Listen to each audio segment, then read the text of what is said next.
नमस्कार साथियों।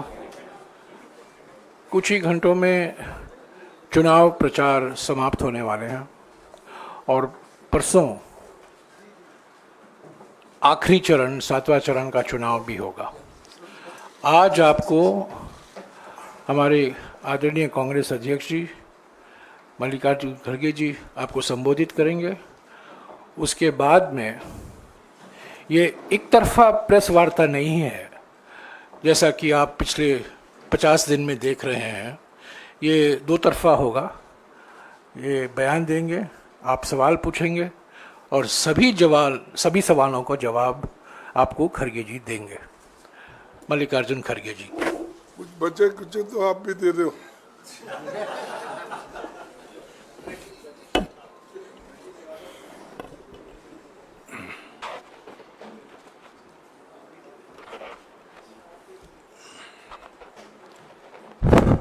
केसी वेणुगोपाल जी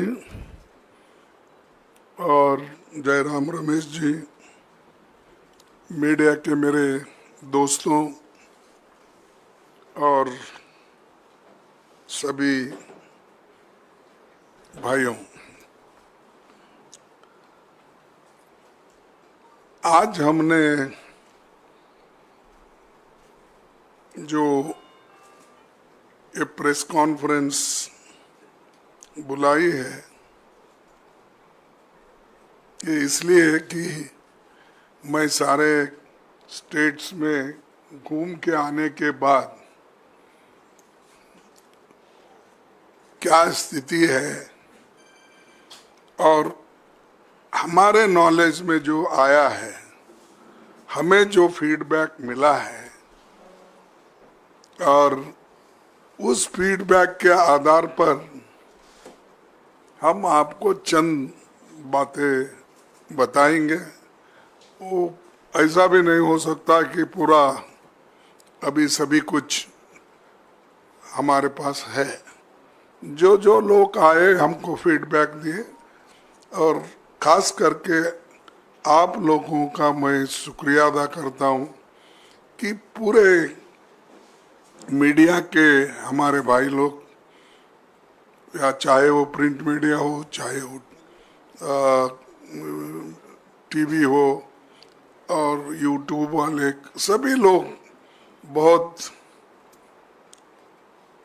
इस चुनाव को शांति के साथ करने के लिए कोऑपरेट किए और कोई ऐसा इश्यू हमारे सामने नहीं आया कि भाई इन्होंने इस इलेक्शन को खराब किया, गलत करा।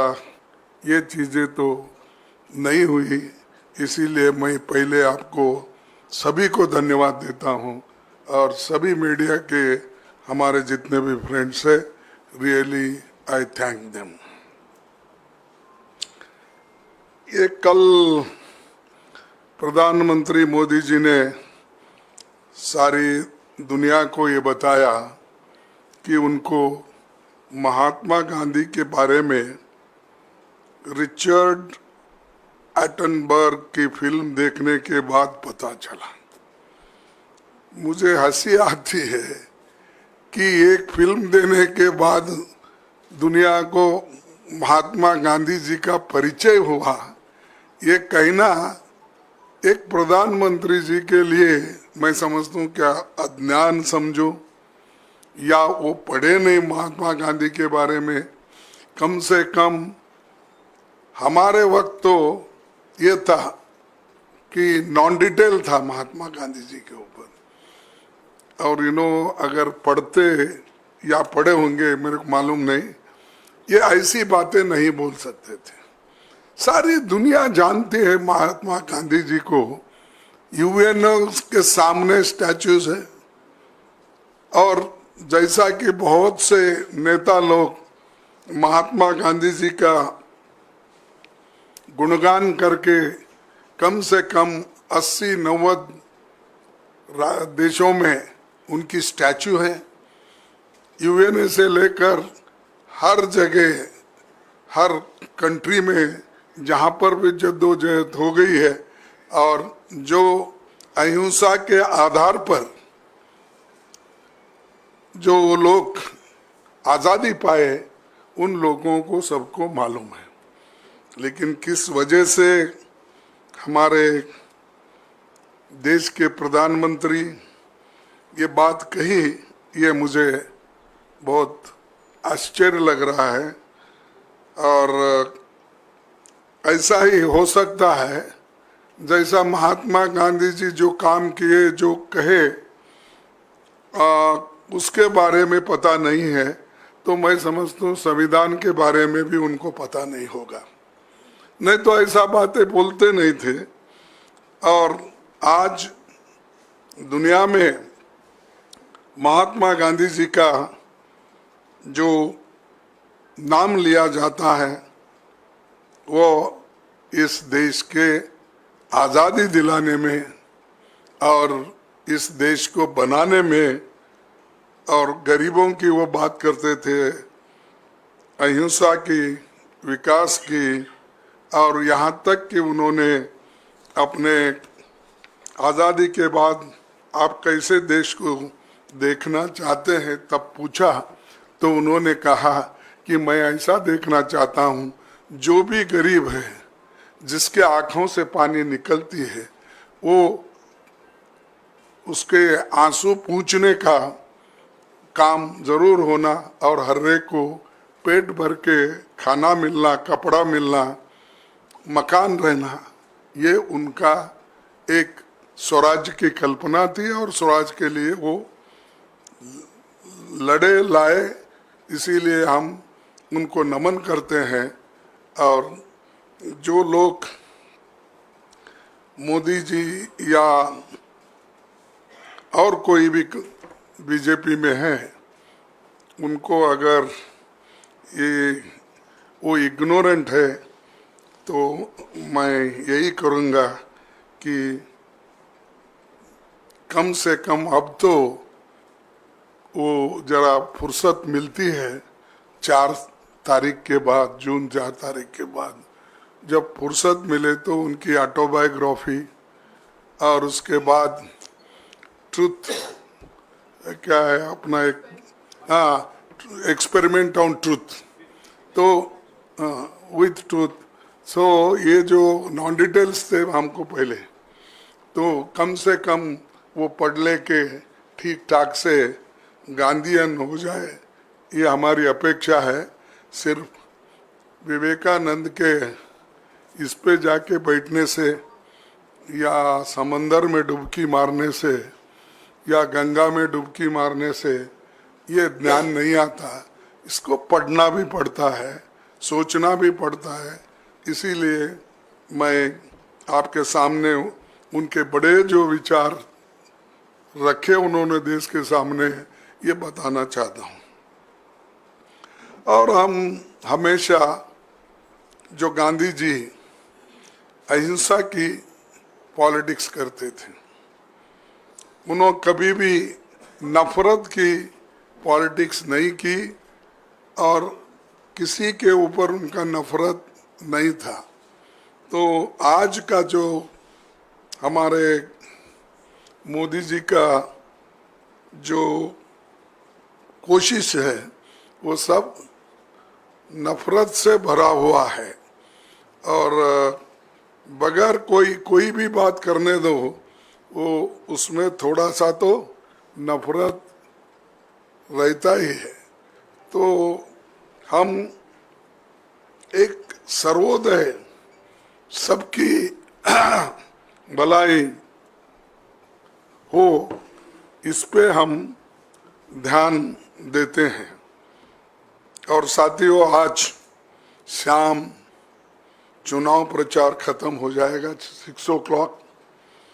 18वीं लोकसभा के लिए हो रहा ये चुनाव लंबे समय तक याद रह जाएगा। इसलिए याद रह जाएगा, इस चुनाव में देश का हर एक नागरिक जाति, धर्म, पंथ, क्षेत्र, लिंग, भाषा को भूलकर लोकतंत्र और संविधान बचाने के लिए एक साथ आया है। प्रधानमंत्री और भाजपा के प्रमुख नेताओं ने लोगों को धार्मिक और विभाजनकारी मुद्दों को ऊपर गुमराह करने के अनगिनत प्रयास किए। इसके बावजूद लोगों ने डाइवर्शन, ये लोग डाइवर्ट जो करना चाहते थे वो उसके बजाय मुद्दों को चुना और हमने मुद्दों के ऊपर वोट मांगा। और आज मैं देखता हूँ, कल भी मैं उड़ीसा में था, वो भी उड़ीसा में थे, बालेश्वर और भद्रक और एक जगह है जो भद्रक क्या कुछ है, हाँ, तो वहाँ पर भी मेरा भी भाषण था, फिर बालेश्वर में था, उनका भी बालेश्वर में था। तो यहाँ भद्रक में तो नहीं आए, वो उधर से उधर उड़ान उनकी हो गई। मेरे को 1 घंटा परेशानी उठानी पड़ी, क्योंकि जब तक वो नहीं उड़ते मैं नहीं उड़ सकता। तो फिर भी वहाँ हम बैठे रहे कार में। फिर उसके बाद में उन्होंने जाने के बाद हमको पास मिला तो हम निकल गए। तो कांग्रेस पार्टी हमेशा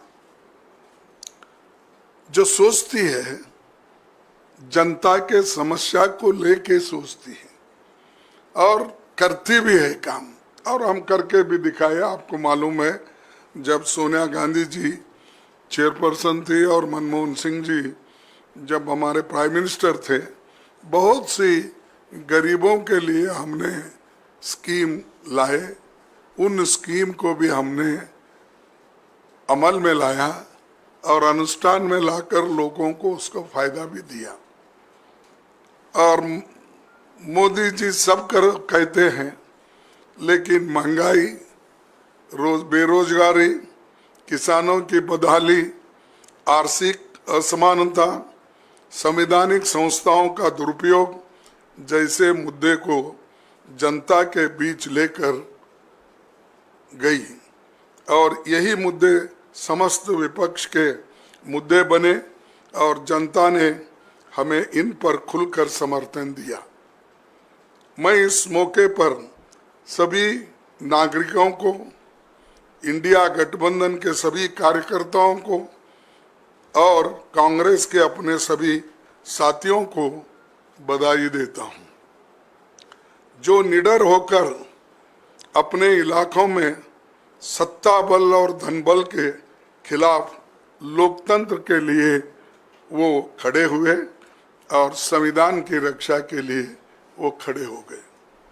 इसके विपरीत अगर सत्ताधारी दल भाजपा का कैंपेन देखेंगे और प्रधानमंत्री जी की बात करेंगे, तो उन्होंने पिछले 15 दिन में 15 दिन के भाषण अगर आप उठा के देखेंगे, तो मैं 15 दिन के अंदर ही वो मेरे को कितने गालियां दिए, मेरी पार्टी को, दूसरों को कितना बोले, अपने लिए क्या बोले, मैं थोड़ा आपको सैंपल बताता हूं।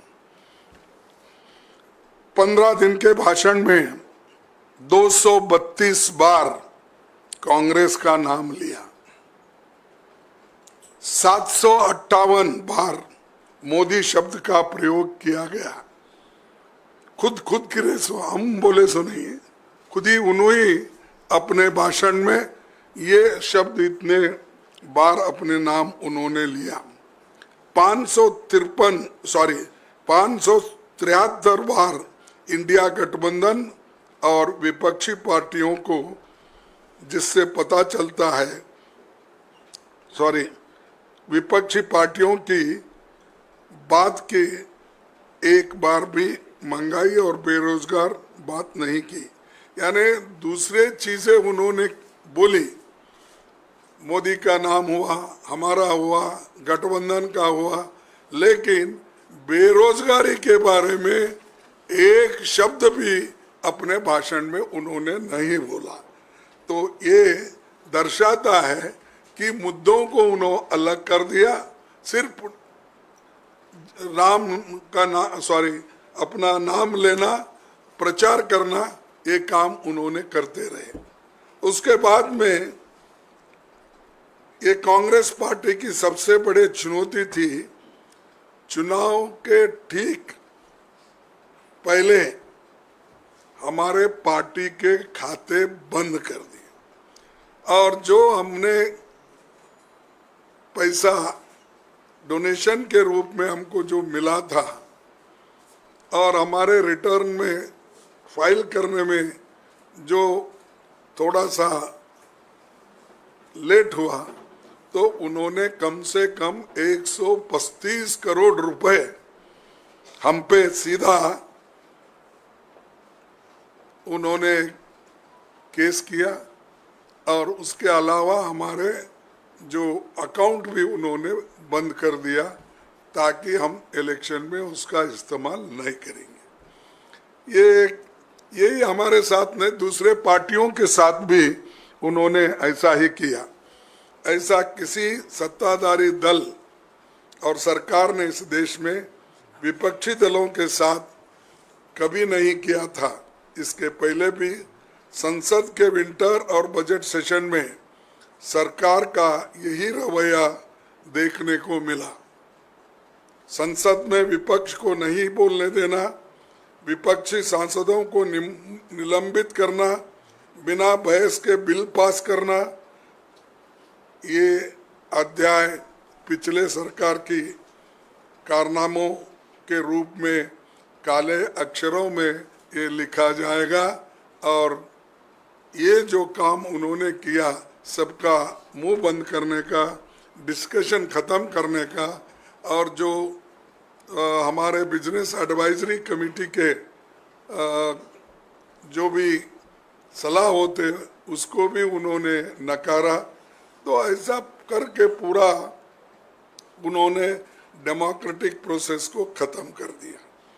सरकार के इन्हीं रवैये ने हमारे शक की पुष्टि कर दी कि ये सरकार तानाशाही की तरफ बढ़ रही है और इसका पहला निशाना होगा संविधान। जब हम लोगों के बीच गए तो लोगों ने हमारी बात पर मुहर लगाया और हमें बताया कि वो भी यही सोचते हैं। अगर इस सरकार को एक मौका फिर मिला और मिला तो वो लोकतंत्र का अंत होगा। प्रधानमंत्री और सत्ताधारी दल के लोग बेतुकी बयान भी करते हैं। हम सभी ने देखा कि प्रधानमंत्री जिनसे खुद आदर्श व्यवहार की अपेक्षा होती है, उन्होंने कैसी भाषा और कैसे कैसे शब्दों का प्रयोग किया। कांग्रेस पार्टी के मैनिफेस्टो को धर्म विशेष से जोड़कर न सिर्फ आदर्श आचार संहिता का उल्लंघन किया बल्कि प्रधानमंत्री के पद की गरिमा को भी नीचा दिखाया। तो ये जो उनका रवैया है और केंद्रीय चुनाव आयोग की जिम्मेदारी भी ये है आदर्श आचार संहिता को एनफोर्स करना और 16 मार्च 2024 को चुनाव की घोषणा करते हुए कहा था, there shall be no appeal to caste और communal feelings for securing votes. प्रधानमंत्री जी ने 421 बार मंदिर मस्जिद मुस्लिम और बाकी धर्मों की बात की, समाज को बांटने की बात की। 224 बार उन्होंने मुस्लिम पाकिस्तान माइनॉरिटी इस तरह के शब्दों का भी इस्तेमाल किया। मैंने कहा प्रधानमंत्री खुद 421 बार इस मंदिर और मस्जिद के बारे में किया। 224 बार उन्होंने मुस्लिम पाकिस्तान माइनॉरिटी की बात की। लेकिन सीईसी इसको जो उन्होंने पहले कहा था there shall be no appeal to caste और communal feelings of securing votes बोले थे। अब इनके आंकड़े मैं दे रहा हूँ इसीलिए कि कम से कम लोगों को मालूम होने दो कि किस तरीके से ये चल रहा है। और केंद्रीय चुनाव आयोग के जिम्मेदार, इसके लिए वो भी जिम्मेवारी है।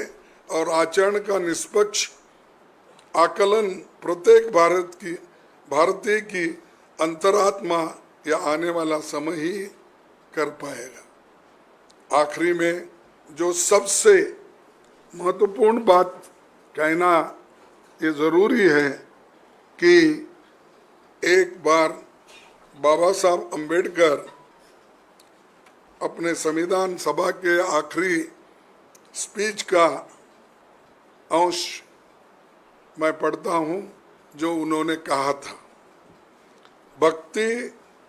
भक्ति in religion may be a road to the salvation of the soul. Bhakti in religion may be a road to the salvation of the soul. But bhakti in politics, bhakti or hero worship in a sure road to degradation and eventual dictatorship. ये बात constituent assembly के speech में, आखिरी speech में ये बाबा साहब अम्बेडकर ने दोहराया था।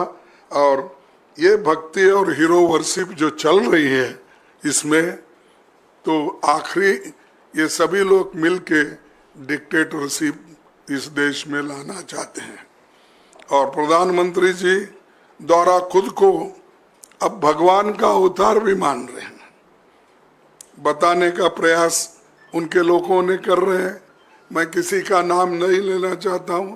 सब लोग उनके प्रेसिडेंट से लेकर उनके कैंडिडेट्स और सभी ने उनको एक भगवान का स्वरूप दे रहे हैं और इसीलिए वो खुद को भी भगवान समझ रहे हैं। तो ये जो चीज़ें हैं, और आप देखे हैं, सुने हैं, या आप सब जानते हैं, फिर भी हम आपको इसलिए बता रहे हैं कि कम से कम देश के सभी जनता को ये मालूम होने दो कि आज के प्रधानमंत्री किस ढंग से वो अपनी बात रख रहे हैं जनता के सामने, और कैसा अंधभक्ति, अंधश्रद्धा को बढ़ावा दे रहे हैं। हमें विश्वास है कि 4 जून 2024 को इस देश में जनता एक नई वैकल्पिक सरकार का जनादेश देगी। हमें विश्वास है कि 4 जून 2024 को इस देश में जनता एक नई वैकल्पिक सरकार का जनादेश देगी। इसीलिए 2 बार पढ़ा मैं। इंडिया गठबंधन पूर्ण बहुमत की सरकार बनाएगा और हम सभी मिलकर यूपीए 1 और यूपीए के तर्ज पर इस देश को एक इंक्लूसिव, नेशनलिस्टिक, डेवलपमेंटल सरकार देंगे और सभी को साथ लेकर हम आगे बढ़ेंगे। बस इतना कहते हुए मैं शांति के साथ आप सुनने से आप सबको धन्यवाद देता हूँ। शुक्रिया खरगे जी। आपके सवाल के पहले मैं हमारे आदरणीय अध्यक्ष जी से गुजारिश करूंगा कि उन्होंने बार बार अपने वक्तव्य में संविधान का जिक्र किया है। हमारे नेता राहुल गांधी जी भी अपने सभी सार्वजनिक सभाओं में इस संविधान का जिक्र करते हैं और इस संविधान को भी दिखाते हैं। मैं मल्लिकार्जुन खड़गे जी से और वेणुगोपाल जी से गुजारिश करूंगा कि वही किताब, वही पवित्र किताब जिसको सुरक्षित रखने के लिए हमने अपने चुनाव प्रचार किया है, उसको दिखाएं। ये तो देखे हैं ना, बहुत बार देखे हैं, लेकिन अमल में लाना हमारा काम है। अमल में वो नहीं ला रहे, इसीलिए हम इसको ठीक ढंग से अमल लाने के लिए इसकी बार बार हम दिखाकर लोगों से विनती कर रहे हैं। और ये जो इलेक्शन आज समाप्त हो रहा है, इसमें सभी लोगों से भी हमारी विनती है, एक संविधान बचाने का और दूसरा लोकतंत्र को मजबूत रखने के लिए काम करना होगा, वोट देना होगा। वो वोट का अपील भी मैं आपके माध्यम से करता हूँ। शुक्रिया खड़गे जी। हाँ, आपके सवाल संक्षिप्त में एक सवाल। संजीव।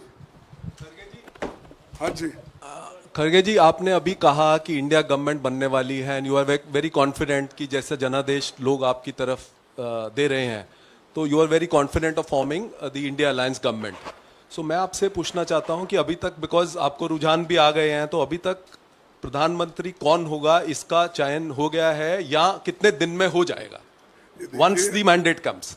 नहीं, आप जो पूछ रहे हैं ठीक है, लेकिन हमारा गठबंधन रहने के वजह से हम ये डायरेक्टली फलाना होगा, एक्स होगा, वाई होगा नहीं कह सकते।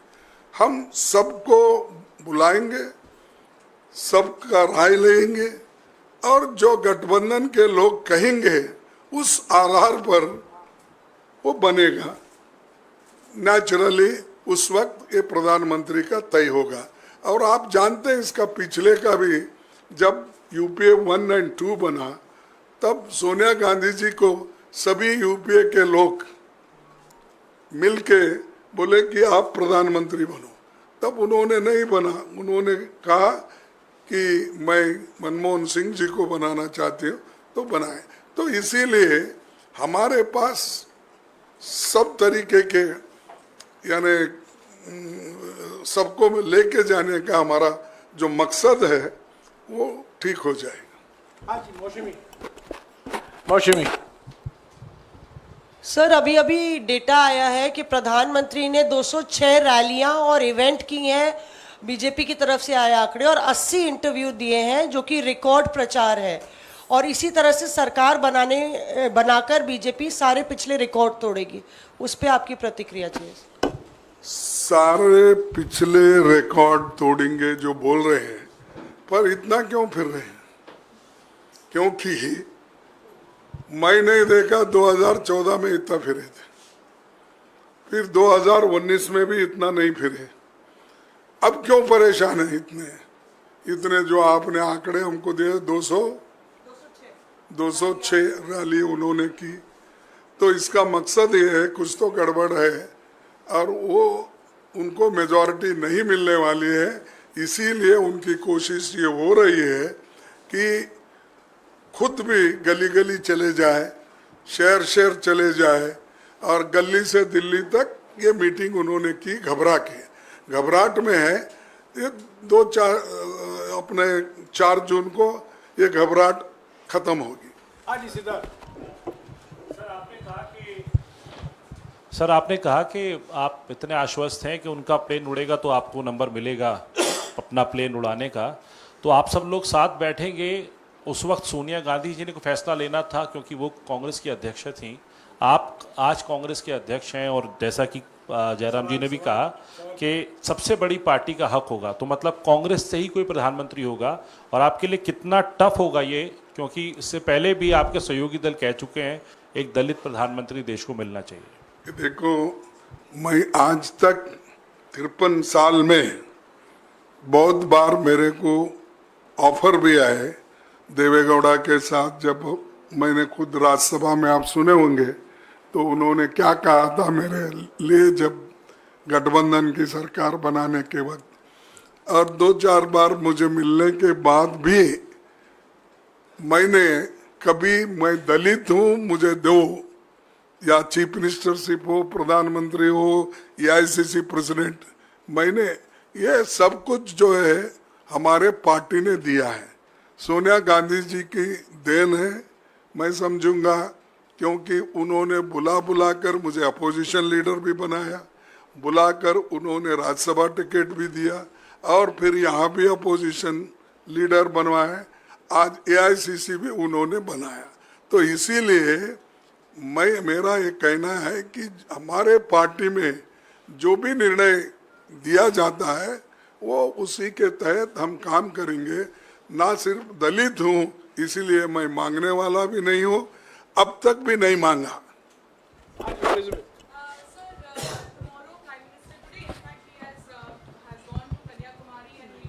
for meditation there. You have also, Congress party has approached the election commission also. What is going to be, because there has been no response from election commission, do you think this is clear violation of MCC and there should be some action that should be taken by election commission at this point? No, that already these people have represented. He will answer for this. हमें कोई इतराज़ नहीं है 1 तारीख के बाद कहीं भी जाएं मेडिटेशन के लिए, पर कल मेडिटेशन और परसों मेडिटेशन के लिए जो जा रहे हैं ये आचार संहिता का बिल्कुल स्पष्ट उल्लंघन है। ये हमने चुनाव आयोग को अवगत कराया है। 1 तारीख के बाद वो कहीं भी जाएं मेडिटेशन के लिए, और 4 तारीख के बाद तो परमानेंट मेडिटेशन होगा उनको, क्योंकि वो निवर्तमान प्रधानमंत्री हैं। खरगे जी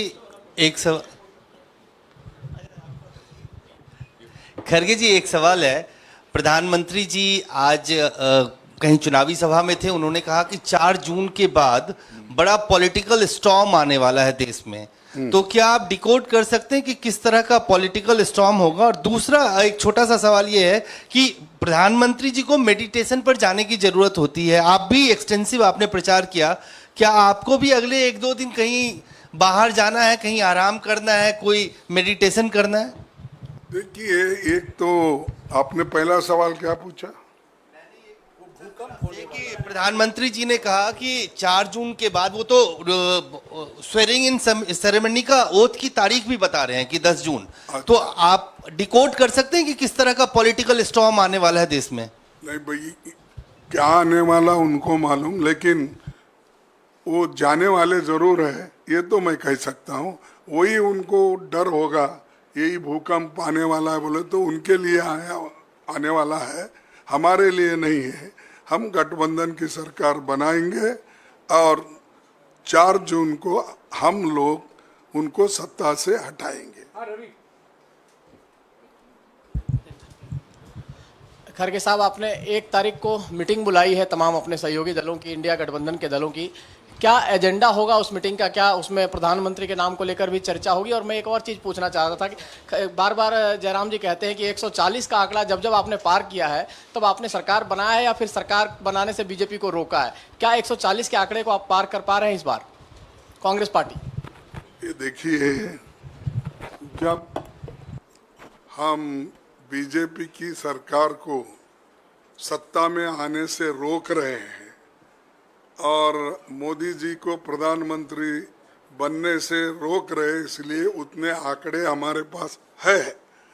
तो इसीलिए इसमें कोई संशय की बात नहीं है कि हम जरूर उनको सत्ता से हटाएंगे। और दूसरी बात आपने कही कि 1 तारीख की मीटिंग है, ये तो इनफॉर्मल मीटिंग है। हम काउंटिंग के दिन क्या क्या स्टेप्स लेना और क्या क्या करना, इसके बारे में सोच रहे हैं, दूसरे किसी चीज के ऊपर मीटिंग नहीं है। That's all. ममता बनर्जी ने कहा है कि वो 1 तारीख की मीटिंग से दूर रहेंगी, इस पर क्या स्टैंड होगा? देखिए, हमने बोला ना, ये तो इनफॉर्मल मीटिंग है, इसमें हम सिर्फ काउंटिंग के दिन कैसी हमारी तैयारी होना चाहिए और कैसे हमारे लोग अलर्ट रहना चाहिए, ईवीएम के बारे में हो या काउंटिंग के जो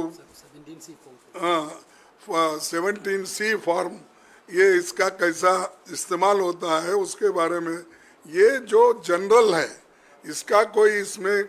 अब उन्होंने ये भी लिखा है हमको कि उस दिन मैं इलेक्शन में बिजी हूँ और खास करके उनके जो अभिषेक का इलेक्शन भी उसी दिन है, इसीलिए मैं बिजी हूँ बोल के उन्होंने इत्तला किया है। तो इसीलिए इसमें कोई ये बात नहीं, just for our own sake ये मीटिंग कर रहे हैं, हमारे लोगों को ट्रेन करने के लिए और एक इंफॉर्मेशन देने के लिए। हो गया आपका सवाल।